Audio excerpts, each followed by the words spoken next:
बोसोरारि जथुम्मा रौता सारियालिनि बे बड'लेण्ड फोथाराव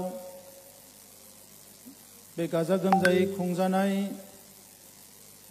बोसोरारि जथुम्मानि गेवलां मेलखौ सामलायनाय दुलाराय बर' फरायसा आफादनि मानगोनां आफादगिरि दिपेन बर' बिथां, दिनैनि बे हाबाफारियाव बाहागो लानानै गेवलां मेलखौ बेखेवनानै होलांनाय आसामनि चिफ मिनिस्टार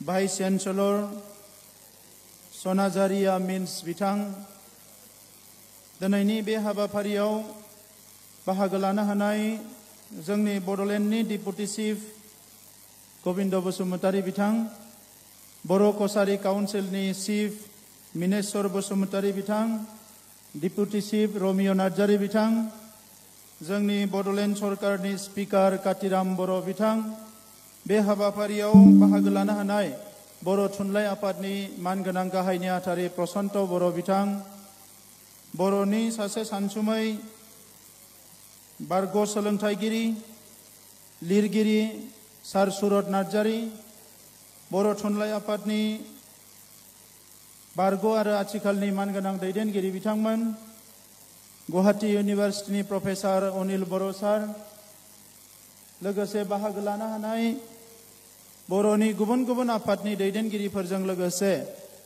हाजिर এই মুকলি সভাত উপস্থিত আমাৰ অসমৰ বিভিন্ন জনজাতি আৰু জনগোষ্ঠী ছাত্ৰ সংগঠনৰ সন্মানীয় নেতৃবৃন্দ, বিশেষকৈ মই ইয়াত আমাৰ মিচিং তাকাম মিচিং পৰিং কেবাং ৰাভা ছাত্ৰ সন্থা আৰু বিভিন্ন ছাত্ৰ সন্থাৰ নেতৃবৃন্দ আজি লগ পাইছোঁ। दिनैनि बे हाबाफारिखौ जाफुंसार होनाय गुबुन गुबुन ओनसोलनिफ्राय गुबुन गुबुन जिल्लानिफ्राय बाहागो लानाय एबसुनि बिबानगिरिफोरजों लोगोसे सिबिनां रायजो राजा नोंथांमोन, भलेन्टारनि फंबाय बिनानावमोन, बानजाय आफादनि चेयारमेन रबिन्द्र मोसाहारिजों लोगोसे गासैबो बिबानगिरि बिथांमोन, बे हाबाफारियाव दिनै जोबोद मोजाङै हाबाफारिखौ दैदेननायाव मदद होनाय हारिमु हान्जाफोरनि मानगोनां बिबानगिरि बिथांमोन, आइ आफा रायजो राजाजों लोगोसे खौरांगिरि नोंथांमोन, गिबियावनो आङो दुलाराय बर' फरायसा आफादनि बे 52 बोसोरारि जथुम्मायाव फिन खेबसेबाव आफादगिरिनि बिबान मोननाय जोंनि बयनिबो अनजालु आरो सासे डाइनामिक आरो गोख्रों दैदेनगिरि मानगोनां दिपेन बर'निसिम आंनि गोसो गोरबोनि गाहाम हामलायनायखौ बावहरबाय। बेजों लोगोसे दिनैनि बे जथुम्मानि गेजेरजोंनो लेङाइ आफादगिरि महरै सिगांनिफ्रायनो मावबोखानाय जोंनि सासे गोख्रों दैदेनगिरि खोरोमदाव औवारि बिथांनिसिमबो आंनि गाहाम हामलायनायखौ बावहरबाय। गाहाय नेहाथारि महरै खनिन बसुमतारी बिथाङा फिन गाहाय नेहाथारि सायख'जादों, बिथांनिसिमबो आङो आंनि गाहाम हामलायनायखौ बावहरबाय आरो रायजो राजाफोरनो एसे बोर सारसिनाय बायदियै बिथांमोननि थाखाय खेबसे गोबारै आखाइ खबनो थाखाय आं खावलायबाय। दा बे समाव आङो खावलायखानानै दोनदों जे आंनि बिबुंथि जोबनायनि उनावनो जोङो रायजो राजानि जानानै जोंनि एमएलए मानगोनां लरेन्स इस्लारि बिथांखौ आङो आफादगिरि नेहाथारिखौ बरायनो थाखाय खावलायनाय जाबाय। दा मानगोनां रायजोफोर, दिनै गोलाव भाषण होनांगौ दंबावो होननानै आं सानाखै। दिनै मोनसे जारिमिनारि सान, गिबि खेबनि थाखाय आसामनि चिफ मिनिस्टारा फैनानै दुलाराय बर' फरायसा आफादनि जारिमिनारि हाबा मावबोनायखौ दिनै बेवहाय रोखा रोखायै गावनि खुगाजों बेखौ फोसावनानै होलांबाय। मोनसे समाव दुलाराय बर' फरायसा आफादजों आसाम सरकारजोंनो संघात जादोंमोन। बर' माहारिनि सानसुमैफोरनि साननाय हनायजों आसामनि सानसुमैफोरनि साननाय हनायजों मोनसे गिदिरथार संघात जादोंमोन आरो बेबायदि थासारिखौ नेवसिबोनानै बेबायदि थासारिखौ बारबोनानै दिनै दुलाराय बर' फरायसा आफादनि गेवलां मेलाव फैनानै बर'फोरनि जारिमिनखौ बुंफोरनायजों लोगोसे दुलाराय बर' फरायसा आफादनि हाबा मावबोनायखौ मोनफ्रोमबो दिन तारिख सम फोसावनानै आसामनि सासे चिफ मिनिस्टारा बुंफैनाया दुलाराय बर' फरायसा आफादनि थाखाय जोबोद गोग्गाथावना बाथ्रा होननानै आं सानो।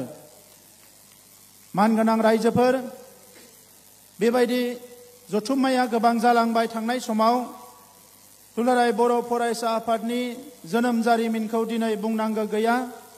आं गोदो सिगांनिफ्रायनो जेला जेला खाबु मोनदों बुंबोदों जे उदांस्रि भारतआव बर' माहारिखौ बुहुमाव गायसननो थाखाय बर' थुनलाइ आफाद आरो बर' फरायसा आफादानो मैखोमै बाहागो लाबोदों।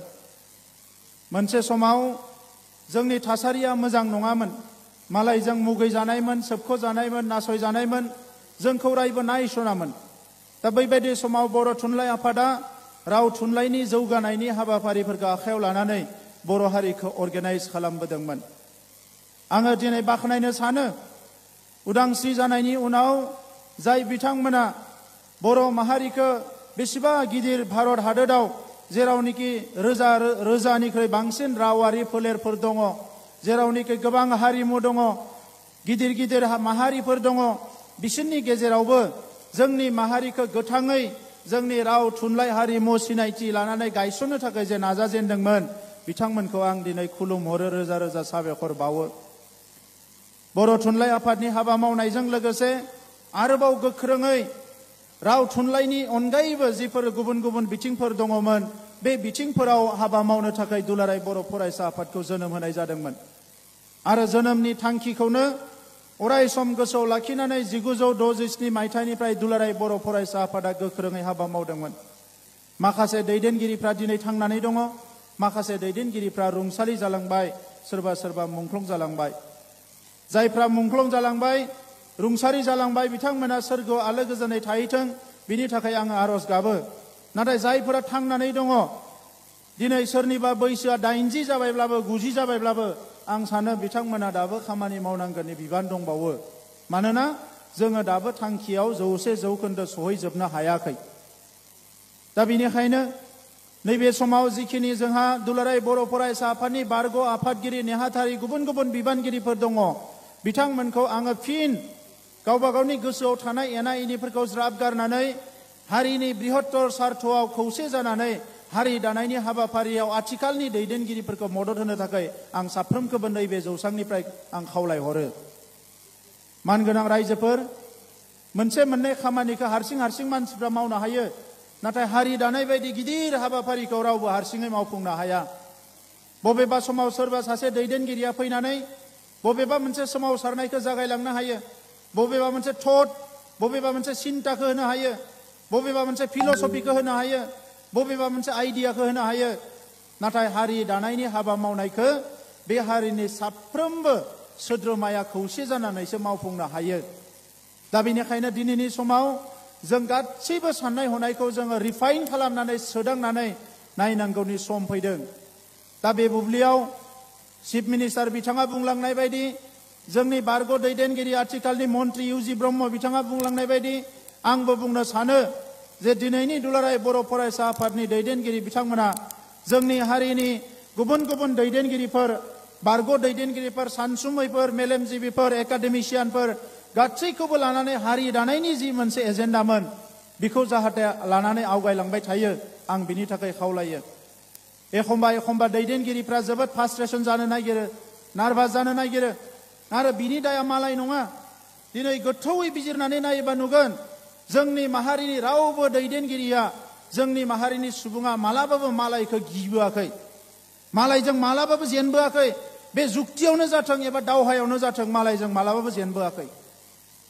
जोंनि दुखुनांथाव ट्रेजेडि बियो जोंनि हारिनि गेजेरावसो जाबोदों आरो बे दिनैसिमबो जोबाखै। मोनसे समाव जोंनि हारिनि गेजेराव गोरोन्थि सानलायनाया जोंनि गावबा गावनि जिउ लालायदोंमोन, गावबा गावनि गेजेराव थै बोहैहोलायदोंमोन, गावबा गावनि गेजेराव खास्रि बिस्रि थासारि लाबोदोंमोन। आरो दिनै बेबायदि थासारिया गैला।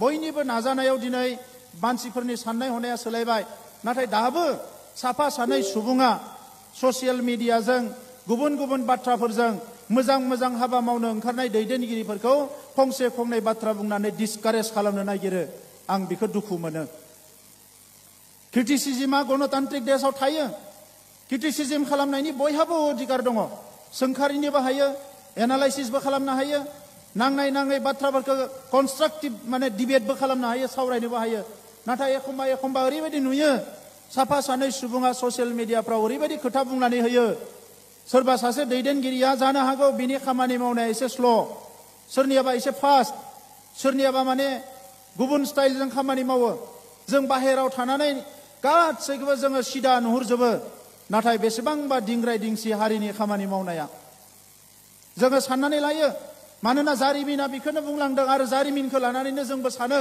बे हाया जोंनि आबै आबौनि बेवहायलाय सोरहाथो मोन्थाय दङ होननानै नाथाय मानगोनां रायजोफोर जारिमिना गसंनानै मानसि बायदि खोथा बुंनो रोङा बियो जारिमिना बियो लेखा बिलाइयावसो लिरजायो आरो जारिमिननि लेखा बिलाइखौ लानानैनो जुदि सरकारफ्रा सोलिनायमोनब्ला डिसिसन लानायमोनब्ला मुलुगाव रावबो हारिया दिनै सोमावसारनांनाय नङामोन दावहा नांनांनाय नङामोन मुलुगाव हारिया दिनै सोमावसारनांनाय नङामोन जेसेबां जुजिदों बे गासैयाबो दिनै गावबा गावनि राइटखौ लानानै जुजिदों गावबा गावनि बाथ्राखौ बुंनो थाखाय मानसिफोरा रिभलिउसन खालामदों बायदिसिना दावहा नांनो गोनां जादों नाथाय बिनि उनावबो डिसिसना बेसो जादों बैसो डिसिसन जागोन दिनै जाय जिनिसा बास्तब दिनैनि समाव जि जिनिसा रियेलिटि जायखौ दिनै जोङो बयबो गनायनो हायो बेसो जोंनि डिसिसना जागोन दा नंखायनो आं बाख्नायनो सानो बर' हारिखौ मुलुगाव दिनै जोङो दिनैनि समाव जोङो इक'नमिकेलि इडुकेसनेलि एसे फासयना थानाय जानो हानाय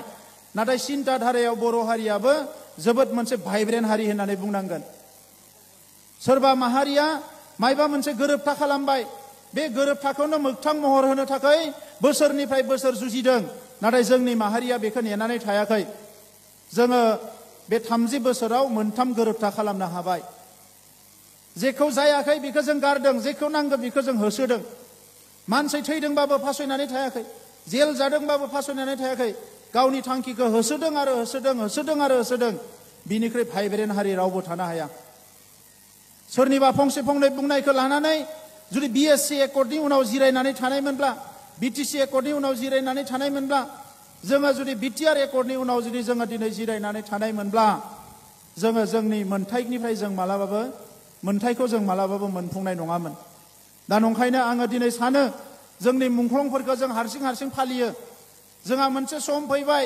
बर' थुनलाइ आफादनि रमान स्क्रिप्टनिफ्राय लानानै दुलाराय बर' फरायसा आफादनि सोमावसारनायाव जिखिनि मुंख्लं जाबाय बिएलटि एनडिबिनि जिखिनि मुंख्लं जाबाय बे गासैखौबो ज' खालामनानै जोंनि हिर'फोरखौ माहारिया सिबिनायनि मोनसे सम फैबाय जोङो मुंख्लंफोरखौ एना एनि खालामनाङा दैदेनगिरिफोरनि गेजेरावबो दिनै जोङो खौसेयै साननांगोन सोरबा साफा सानैया दिनै सानस्लाबहायियाव उल्थां फाल्थां खोथा बुंबाय थादों नाथाय मानगोनां रायजोफोर मुलुगाव दिनै नाय जाय हारिया बयनिख्रुइ पजिटिभ बे हारियानो मुलुगाव बयनिख्रुइ जौगासार हारि जानो हादों ओंखायनो दिनैनि समा नेगेटिभिटिखौ फोजोबनायनि मोनसे सम दिनैनि समा जोंनिफ्राय माखासे दानख'थायारि सिन्ताधाराफोरखौ फोजोबनायनि सम आरो दिनै जोंनि जि डिटारमिनेसनमोन एसे आगोलाव जोंहा चिफ मिनिस्टारा बुंलांदों जोंनि डिटारमिनेसनखौ दिनै मालाया बुंनो थांदों नाथाय जोंनि डिटारमिनेसनखौ जोंनि जि थिरांथा जोंनि जि समायखिरा लानाय बेखौसो जों लासै लासै बावनो हमदों दा बेनिखायनो राजा लामायाव गैया दिनै समा थिनाखै जोंखौ राजा लामायाव थांनो समा थिनाखै जोंखौ हाग्रायाव थांनो समा जोंखौ थिनदों न'आवनो थानानै गामियावनो थानानै समाजावनो थानानै जोङो दिनै जुजिनांगोन दिनैनि दावहाया मेलेम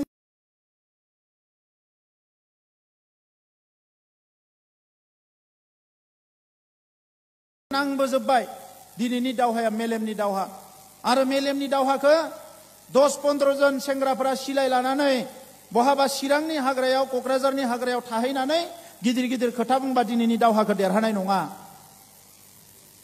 आङो गिदिर लिडार नङा गोजोर लेखा गोरों मानसिबो नङा नाथाय थांनाय 30 बोसोरसो दुलाराय बर' फरायसा आफादनि मावनायाव थाफानानै आं जिखौ नुबोबाय जाय हारिया नांगौ समाव डिसिसन लानो हायाखै थिरांथा लानो हायाखै बे हारिफ्रा दिनै मेगन सिगाङावनो थेर बेथेर जाजोब्बाय आरो जोङो नांगौ समाव दिनै माखासे डिफारेन्सेसनि उनावबो साननाय हनाय गोरोबैनि उनावबो माखासे डिसिसनखौ सिद्धान्तखौ लानो हानायनि थाखाय दिनै राव थुनलाइ हारिमु लानानै मोनसे रायजोआवनो मोननै काउन्सिल लानानै बर' हारिया थांना थानो हादों। बियो बर' हारिनि जोबोद गिदिर मोनसे देरहासारनाय। रावबो बेबायदि दिनै लानो हायाखै। मोनसे रायजोआव मोननै काउन्सिल मोननो हादों। दा नंखायनो रायजोफोर, जोंनि डिटारमिनेसन, जों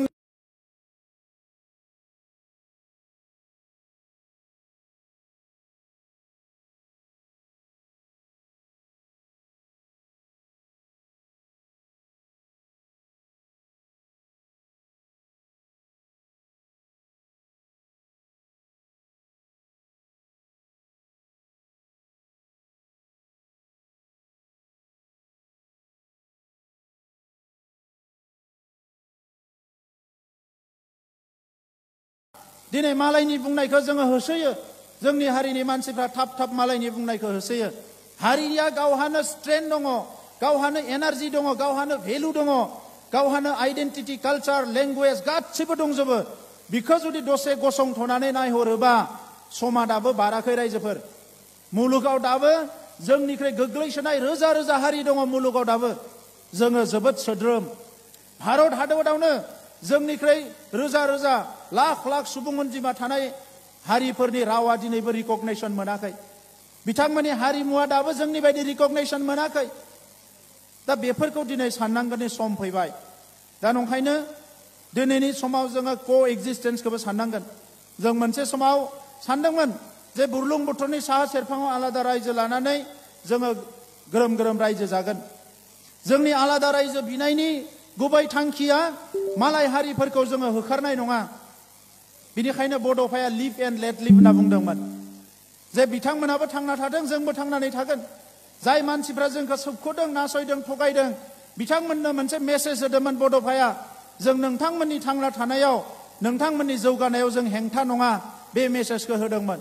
नाथाय बे मेसेजखौनो दिनै जोंबो बुजिनो सम जाबाय। जोङो जोंनि हालामाव गुबुन मानसिफ्रा थाखासिगोन। नाथाय जोङो बयबो मिथिगौ, नों लामा थाबायलाङोबा मायाबा साइड सोंख्राव होननानै बुंदों, बे सोंख्रावखागोन। दिनै जोंनो 60 गामि होबाय। साननैसो सिगाङाव निरासा जाबायमोन। सनितपुर बिश्वनाथनि हानि मोन्थाइखौ मोनगोन ना मोना निरासा जाबायमोन। बेबायदिनो गोबां आपस एन्ड डाउन जोंनियाव फैबाय। नाथाय दिनै 60 गामिखौ मोननाय लोगो लोगोनो बयबो सानदों जे माबा मोनसे जागोन। नाथाय रायजोफोर, जोंहा दाबो गोलाव लामा थाबायलांबावनांगौ दङ। बेबायदि गिदिर थांखि लाबावनांगौ दङ। बेबायदि गोबां दावहायाव देरहाबावनांगौ दङ। आरो बड'फा मोना दिनै जोंनि बै दैदेनगिरिफ्रा, थांनाय समनि दैदेनगिरिफ्रा जोंनो मोनसे गल होलांदों। बै गला एसिभ जायागौ माने राजखान्थियावनो था, समाजखान्थियावनो था, जेरावनो था खामानि मावलांनांगोन। दा बिनि थाखायनो मानगोनां रायजोफोर, जोंहा दिनै जि 40 बोसोरनि जारिमिन दङ, बे जारिमिनाव दाबो जों नुनो मोनदों फारसेथिं सुथुरजों जुजिनानै मोन्थाइखौ लानाय, गुबुन फारसेथिं हारिखौनो सोद्रोम हारि दानो थाखाय माखासे जुजिनाय। दाबो जौ जुवाजों जुजिनो गोनां जायो। फिसा बाथ्राफोरखौ लानानै बिराद नेगेटिभिटी। जों बोसोरनै सरकाराव थाबाय। जों सानदोंमोन जे मानसिफोरनि साननाय हनाया सोलायजोबसिगोन। दाबो साफा सानै सेंग्राफ्रा जुवा होनो मोनैनि बुलाय नागिरो। बायदिसिना जौ लोंनानै दुम दाखाल खालामनो नागिरो। फारसेथिं गेरेमसा हारि दानो होननानै 5,000 सुबुंनि जिउ गारनाय, फारसेथिं सानैसोआ खुनु सेन्सआनो गैया। दा मैया दाख्लैबो बुंदों आङो, दिनैबो बुंनो नागिरदों रायजोफोर। बोरायद्रायाखै नालाय थैया आंनियाबो एसे गुदुं जायो मालाबा नान भायलेन्स सिन्था खालामोबाबो। ओंखायनो दाख्लैबो वार्निं होदों, आं दाबो वार्निं होनो सानदों। जायफोरा जौ जुवा दाबो माथा मारिबाय थायो, समाजाव गाज्रि थासारि खालामनो सानबाय थायो, बेखौ खिन्थु रायजोआनो कन्ट्रल खालामनांगौनि सम फैबाय। आरो जों रायजोजों दङ। रायजो राजाफ्रानो बोखांनाय 1945 मायथाइ, जोंनि हादोरा 1947 मायथाइयाव उदांस्रि जादों। बेखिनि समाव फिनलेण्ड होननाय हादोरनि मानसिफ्रा दिनै सोलोंथायाव मुलुगनि बयनिख्रुइबो दावगासिननाय मोनसे हादोर जाबाय। बिथांमोना नलेज बेस ससाइटि दानो हाबाय। बिथांमोना इनोभेटिभ ससाइटि दानो हाबाय, क्रिएटिभ ससाइटि दानो हाबाय। जों मानो हाया? जों मानो हाया? मैया दाख्लैसो बायजानाय फानजानाय जोंनि जायफोर निग्र' हारि, दिनै गोसोम बे माहारिया, बिथांमोननि सुबुंफ्रा दिनै मुलुगाव गेलेनायाव बिराद जौगानाय। दाख्लैबावै नोंथांमोना नुदों जे वर्ल्ड कापआव जेनदोंब्लाबो जाय हिर'मोन बिथाङा बै हारिनिनोमोन। स्पर्ट्सआव, कालचाराव, फिल्माव, पलिटिक्सआव इउनाइटेड नेशननि सेक्रेटारिबो जालांबावबाय बिथांमोना। जों मानो हाया? जों बै प्रेक्टिसखौ खालामनांगोन, जों बै मेन्टेलिटिखौ लानांगोन। फिसा फिसा जिनिसावनो नार्भास जानाय, फिसा फिसा जिनिसावनो नांलायनाय, माबा माबि खोथाफोरखौ लानानै जोङो दान्थे बिदान्थे खालामलायबाय थायोबा जोङो मालाबाबो अख्रांखौ माने दांनो हानाय नङा। दा नंखायनो मानगोनां रायजोफोर, धैर्य हमनांगोन, खस्थ' खालामनांगोन। नाङै खोथाफोरखौ बुंलाबायनाङा। दिनै ससियेल मिडियानि जुगाव माखासे मानसिफ्रा गामि सोनायखौ जों एसे सिगाङावनो थांबावनो हागौमोन, नाथाय माखासे मानसिफ्रा बड'लेण्डआव नाबां जाबां खोथा बुंनानै गरम खालामहरबाय थायो। बेखौनो साफा सानै सानजानियाबो हमफायो ससियेल मिडियाआव। जोंनि रावजोंथ' बुङो, मालायनि रावजोंबो बुङो। बे मानसिफ्रा हारिनि लोगो ना सुथुर आं एखनबा साननानै मोना बायदि जायो। जि बाथ्रायाव बुङोबा हारिया खहा जागोन, जेखौ मावोब्ला हारिया खहा जागोन, बेखौ मावनाया हारि अननायनि मालाबाबो जानो हाया। सोरबा दिनै मुंख्लंआ जिउ होलांबाय, नोंनिफ्राय जों जिउ नागिराखै, नाथाय हारिनि मोजां खामानि मावनायखौ नोंनिफ्राय जों लुबैदों। दा बे बाथ्राफोरखौ दिनै साननायनि सम फैबाय। जोंनो मोजां मोजां फसंथान नांगोन। जेसेबां मोजां मोजां फसंथान गायसननो हागोन एसेबां थाबनो जों गियानखौ, नलेजखौ मोननो हागोन। ओंखायनो जोङो दायो बड'लेण्डआव जेसेबां हायो माखासे इनस्टिटिउसन लाबोनायखौ जोङो बयबो माथा मारिलायबाय थादों। आरो दिनै नोंथांमोननि सिगाङाव बुंनानै मोजां मोनगोन, थांनाय मास मोनथामनि नाजानायाव जोंनियाव बियो एकर्डआव गैयामोन, थेवबो जोङो स्किल इन्डिया इन्टारनेशनेल सेन्टार जोङो क'क्राझाराव मोननो हाबाय। जिनिखि इन्डियाआव बेनारसआवल' मोनसे दङ, प्राइम मिनिस्टारनि समस्थियाव जों मोनसे मोननो हाबाय। जोङो NSTI मोननो हाबाय। गुबुन हादोराव खामानि मावनो थांनो ओंखार लुबैयो, बियो दिनै बैयाव लेंगुवेज सोलोंनो हागोन। जार्मानि, जापानिस, गुबुन गुबुन लेंगुवेज सोलोंनो हागोन। दाबो 10,000 सुबुंनि दरकार दङ, जायफोरा थांनानै दिनै जुदि जापानाव साख्रि मावनो थाङोबा मासाव बियो लेंगुवेजखौ एसे लोंनांगौ आरो स्किल सोलोंनानै थांनांगौ। 2 लाख 3 लाख बियो मासाव बेथन मोनहैगोन। बेफोरखौ दिनै कानेक्सनखौ जों खालामगासिनो दङ। जोंनि साइन्स कलेजफोरखौ जोङो स्पेसियेल गोसो होगासिनो दङ। साइन्सआव जों दाबो गोग्लैसोनानै दङ। साइन्सखौ जों बयबो गोसो होनांगोन, मानोना दानि जुगानो साइन्स। आरो साइन्सखौ मिथियाबा सास्टेनेबल जानाय नङा जोंनि चिन्ताधाराफ्रा। मुलुगनां थाखोआव मोनसे समाव MDG होनना बुंदोंमोन, मिलेनियाम डेभेलपमेन्ट गोल, आरो दायो जाबाय सास्टेनेबल डेभेलपमेन्ट गोल। जायखिजाया साननाय हनाय मावनाय दांनाया सास्टेन जानांगोन। माबा मोनसे मावब्रबबाय गाबोननो बायब्रबबाय बेबायदिबा जानाय नङा। जोंनि हारियाव गोबां माखासे सेंग्राफोर दङ, जोंहा बिनानाव माखासे हिन्जावसाफोर दङ एसे एसे लेखा फरायनानै गारनाय। बिसोरखौ जों थाबैनो खामानियाव इमप्लयमेन्टआव बाहायनांगोन। मेन पावाराव बिसोरखौ लांनांगोन, जोङो हिउमेन रिसोर्स बानायनांगोन। बिनि थाखाय स्किल ट्रेनिंखौ जोङो जेरावबो होनो सानदों। गोदो गोदायनि उन्दैनिफ्रायनो खोनाबोदोंमोन, IAS नांगौ, IPS नांगौ, IAS नांगौ, IPS नांगौ, लेखा गोरों नांगौ, इन्जिनियार डक्टर नांगौ, खिन्थु मेटेरियेलाइज जायाखैमोन। खाबु मोननाय लोगो लोगोनो थांनाय बोसोराव 50 फरायसाफोरखौ जों दिल्लीयाव थिनहरदों। देग्लाय बोसोराव आरो 50 थिनहरगोन। फैगोन बोसोराव आरो 50 थिनहरगोन IAS IPS नि कचिं लानो थाखाय गभर्नमेन्टनि। आरो दिनै नङा गाबोन मोनसे समाव जों सम मोनगोन, बोसोरनै बोसोरथामनि उनाव बोसोरसेयावनो 20 जन 30 जन जोंनिफ्राय IAS IPS ओंखारगोन। आं फोथायो बेखौ, मानोना जोंनियावबो गोबां टेलेन्टेड बर फरायसाफोर दङ। दा जों पजिटिभ खामानिफोरखौ मावनांगोन, फसंथानफोरखौ गायसननांगोन। एकर्ड इमप्लिमेन्टेसननि बेलायाव दिनै गोनो गोथो साननाय जागासिनो दङ। बै समनि सेक्रिफाइसखौ नायहर। सोरबा सोरबा दिनै बुङो जे जोङो इसेबां नांबोबाय, जों मानो नैबेखौ मोना नैबेखौ मोना। मानगोनां रायजोफोर, जोंनि नांनाया मालाबाबो इन्डिभिजुवेल बेनिफिट नङामोन। जोंनि नांनाया बर' हारिनि थाखायसोमोन। ओंखायनो एबसुनि जि स्ल'गान, NDBनि स्ल'गान, गासैबो हारिनि थाखायसोमोन। दा दिनै सोरबा सोरबा एसे इन्डिभिजुवेल लाइनाव लांनो नागिरो। नंगौ, जोंनि गेजेराव गोरिब गुद्रा दङ, जायफोर जुजिबोबाय, नांबोबाय, मावबोबाय। दिनै न'आव फैनानै, गामियाव फैनानै मोनसे मोजां परिबेस बियो मोननांगौ। नाथाय हारिनि थासारियानो बेनो। दिनैबो जोंनि हारियाव गोबां गोरिब गुन्द्रा खामानि गैजायै मानसि दङ। बिनि थाखाय जोंनि गोदान सरकारखौ दाय होनो ना थांनाय 70 बोसोरनि सरकारखौ दाय होनो ना आसाम सरकारखौ दाय होनो ना भारत सरकारखौ दाय होनो? जों खामानि मावनांगोन। जाय हार्डवार्क खालामो बेनो दिनै साक्सेस जागोन। जाय हार्डवार्क खालामा बियो साक्सेस जानाय नङा। जोङो खामानि मावनांगोन। मुलुगाव रावबो ओरैनो ओंखाम मोनजायाखै। जों सोरबा सानना लादों नामा ओरैया ओरैनो मोनदों, ओरैया ओरैनो मोनदों? जेराव बेराय थां मुलुगाव जेराव नायै थां नुगोन खामानि मावाबा जेरावबो ओंखाम मोनजाया। दा ओंखायनो दिनै जोंनि समाव जों बेफोर बाथ्राफोरखौ बुजिनो हानांगोन। सरकारनि सायाव कनसेप्टआ क्लियार जानांगोन। दिनै भारत सरकाराव 140 कोटि मानसि दङ। भारत सरकारा बयनोबो ओंखाम राननानै होनो हानाय नङा, साख्रि बाख्रि होनो हानाय नङा। आसामाव दिनै 350 कोटि मानसि 3.5 कोटि मानसि जानो थांगासिनो दङ। आसाम सरकारा बयनोबो साख्रि होनो हानाय नङा। 1 लाख मानसिनो साख्रि होनो होन्दों। आसामाव दिनै 40 लाखनि बारा आनइमप्लयमेन्ट दङ। दा जोंनियावबो बेनो जागोन। दा बेफोरखौ नुजोबखानानै जोङो गभर्नमेन्टनि फिसा साख्रिखौ होसोआलासिनो जों बयबो एन्टारप्रिनार जानांगोन। रांखान्थियाव जौगानो थाखाय खामानि मावनांगोन आरो खामानि मावोबानो जोङो फैसा मोनो। दा बेनिखायनो मानगोनां रायजोफोर, एकर्ड इमप्लिमेन्टेसननि बेलायाव केस उइथड्रआ एसे स्ल' जादों। नाथाय बेखौ दाख्लै बावै जोङो दिल्लीयाव मिटिं जानायनि उनाव जोङो बिराद स्पिडआव लांनो थाखाय खामानि मावगासिनो दङ। रिहेबिलिटेसना माखासे थालांदों, बेखौबो थाबैनो खालामनो थाखाय जों खामानि मावगासिनो दङ। जिखिनि थाद्रा थानाय एकर्डनि जि क्लजफोर बेखौ थाबैनो मावफुंनो थाखाय आवगायलांगासिनो दङ। दिनै नुनो मोनबाय सोरबा सानदोंमोन जे गभर्नमेन्टआ गामिखौ सोना होबा मा जायो मा जाया। चिफ मिनिस्टार बिथाङा जोंजों रायलायनानै मा जायो, गुदुं जायो ना गुसु जायो नायग्रोनि होननानै 60 गामि फोसावबाय। लोगोनो माखासेया दिनै खर' दैखांदों। दा थासारिखौ जोंबो बुजिनांगोन। दा ओंखायनो मोनसेबो जेंनाया दायो गोदो गोदायनि बायदि सिम्पलै सल्भ जानाय नंला, क्रिटिकेलिसो सल्भ खालामनांगोन। आरो बेयाव धैर्यनि, डिटारमिनेसननि बाथ्रा फैगोन, बेवहाय पलिसिनि बाथ्रा फैगोन, बेवहाय माखासे स्ट्रेटेजिनि बाथ्रा फैगोन।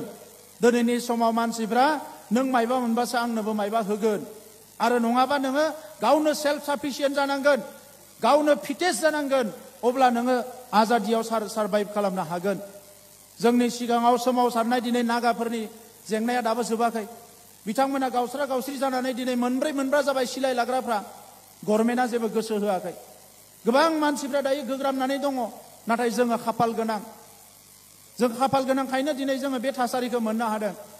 दा थालांनाय खामानिफोरखौ मावनो थाखाय दानि खामानिखौ जों मोजां मावनांगोन, होमबासो जोङो फैबाय थानाय समखौ मोजाङै मावफुंनो हागोन मानगोनां रायजोफोर।